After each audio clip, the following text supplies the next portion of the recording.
Bonjour les CP, voilà le travail d'aujourd'hui, donc c'est la deuxième journée d'absence pour moi, encore désolée. Et aujourd'hui nous allons reprendre la lecture avec le son que nous avons étudié hier. Alors comme tu l'as vu hier, ce n'était pas un nouveau son, c'était un nouveau son que nous avions déjà étudié. Nous avions appris que le son E s'écrivait avec la lettre E accent aigu comme une épée.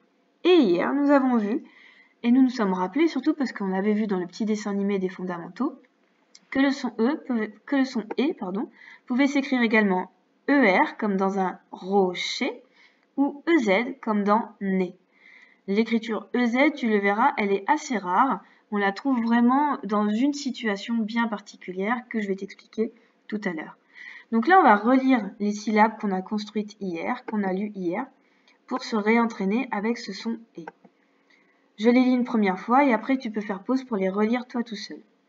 Les, ré, C, mé, P et T. Tu peux t'entraîner à les lire tout seul en faisant pause. Maintenant, on va aller lire les syllabes, les mots et les phrases qui sont dans le codéo. Alors, on y va. Tout d'abord, ce sont, tu te souviens, des listes de syllabes de faux mots qui ont été inventés à partir du son qu'on est en train d'apprendre. D'accord ? On y va. On va d'abord lire né, i, ré, u, mé, pa, ré, so, lé, po, lé.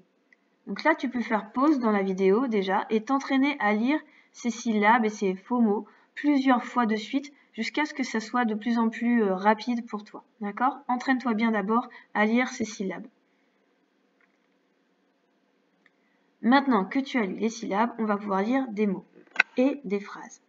Ici, on a des mots, ce sont des verbes. D'accord ? On a vu que les verbes pouvaient s'écrire et ER à la fin quand ils sont à l'infinitif. On a expliqué ça avec les CE1. D'accord ? Ici, on a le verbe ramer. Et ici, on a le verbe porter. Ensuite, on va voir que les verbes, quand on les utilise avec le mot vous, on a appris avec les CE1 que ça s'appelait des pronoms. Ce mot vous, il me permet d'utiliser le verbe. Et à chaque fois que j'utilise un verbe avec le pronom vous, le verbe va se terminer en EZ. D'accord ? C'est systématique. Ça, tu vas l'apprendre l'année prochaine, en CE1. Vous allez. Alors, tu vois, ici, on ne dit pas vous allez, on dit vous allez, parce qu'on fait la liaison entre le S et le A. Vous allez. Ce petit mot-là, vous, tu vois qu'il est dans les mots à connaître par cœur. Ben oui, on n'a pas encore fait le son ou nous. Et pourtant, on a besoin de ce mot-là qu'on peut utiliser dans beaucoup de phrases, et notamment quand on veut utiliser le et EZ. Donc là, on va apprendre par cœur que le mot vous, V-O-U-S, il s'écrit comme ça et qu'il faut le prononcer comme ça. Vous, d'accord ? Et comme il se termine par un S, parfois on a besoin de faire la liaison. Vous allez, vous allez. On relit les mots ramer, porter, vous allez. Tu peux les lire tout seul en faisant pause sur la vidéo. Maintenant, on va aller lire les phrases. Pour pouvoir lire les phrases, on va retrouver à nouveau les mots que l'on doit apprendre par cœur. Donc, on vient de voir qu'il y avait le mot « vous ». Ce mot-là, on l'a vu beaucoup de fois avec les CE1. Ça s'appelle un déterminant. C'est les petits mots que l'on met devant les noms. Ce déterminant-là, il s'appelle « les » et il indique qu'il y a plusieurs choses. Comme par exemple, dans la classe, il y a « les élèves ».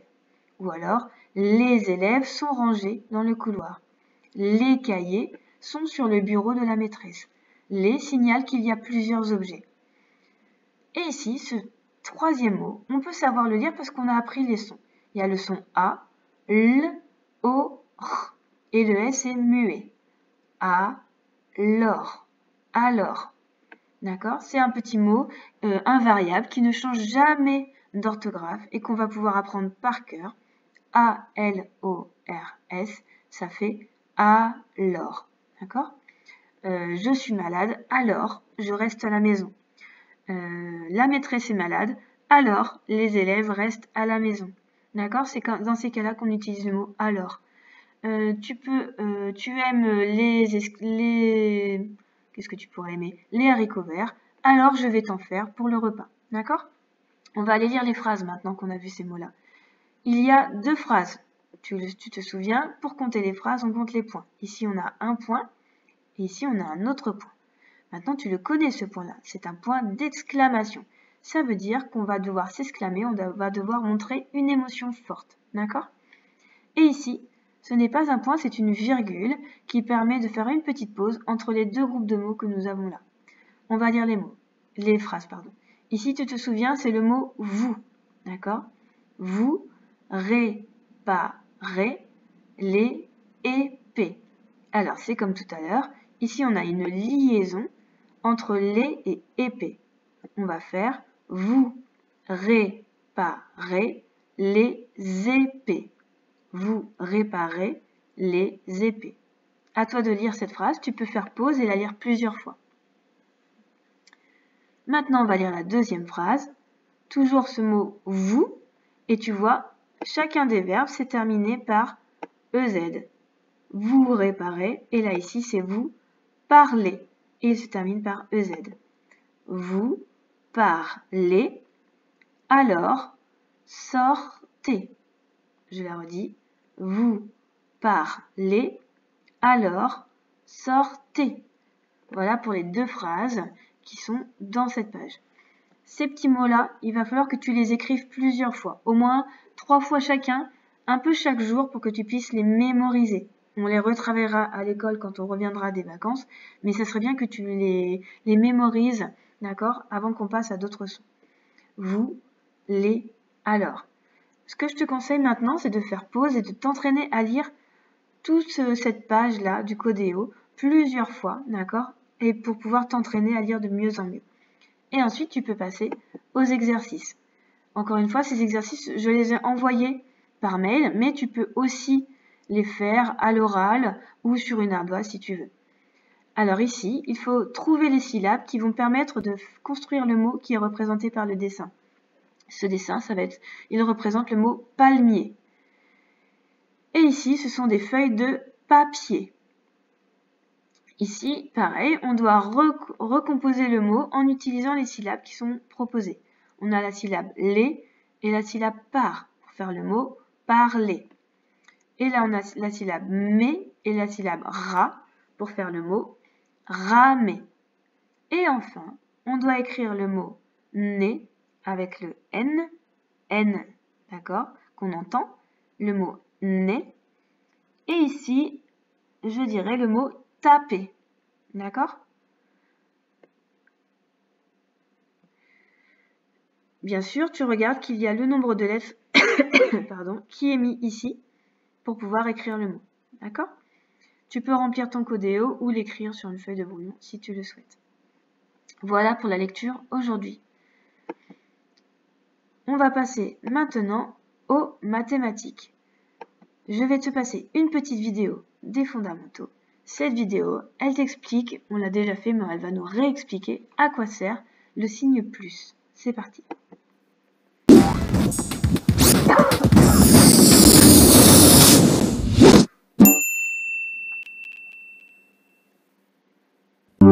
Oh, regarde ces beaux papillons. Il y a un rouge et un vert. Un papillon vert et un papillon rouge. Ça fait 2 papillons. Il y en a toute une collection. Le petit dernier a l'air perdu. Faudrait pas l'oublier. Compte avec moi. Les 2 gros et 1, 2, 3 petits papillons. 2 parents plus 3 bébés papillons égale 5 jolis papillons de toutes les couleurs. Comme tu vois, quand on met ensemble des objets ou des choses, eh bien on les ajoute l'une à l'autre et on met le signe plus pour indiquer qu'on les met ensemble. Ici, on a mis ensemble les 2 parents avec les 3 enfants. Donc on a fait 2 parents plus 3 enfants. Et le signe égal signifie que cet ensemble-là, 2 plus 3, est représenté par le nombre 5. Est-ce qu'on peut compter des animaux différents aussi? Bien sûr, si on ajoute un chat aux 5 papillons, cela fait 1 de plus. Et 6 animaux en tout. 1 plus 5 égale 6.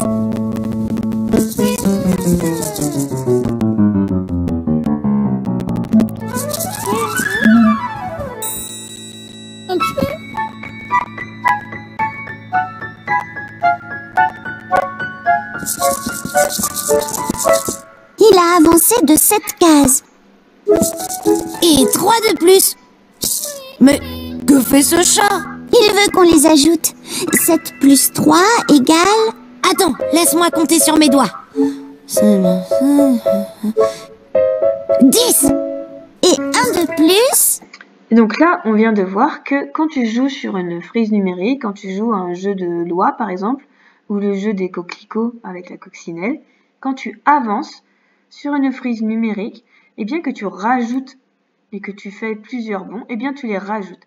Au départ, le chat avait fait 7 bonds, il en a ensuite fait 3 de plus, donc il a fait 7 plus 3 bonds, et il est arrivé à 10. Là, ici, il rajoute un bond, et donc on est à 10 plus un bond, et il va arriver sur 11. 11. C'est encore une addition. Alors, on l'avait déjà vu ce signe plus, mais c'était bien de le revoir. Maintenant, ce que je te propose, c'est d'aller sur cette application.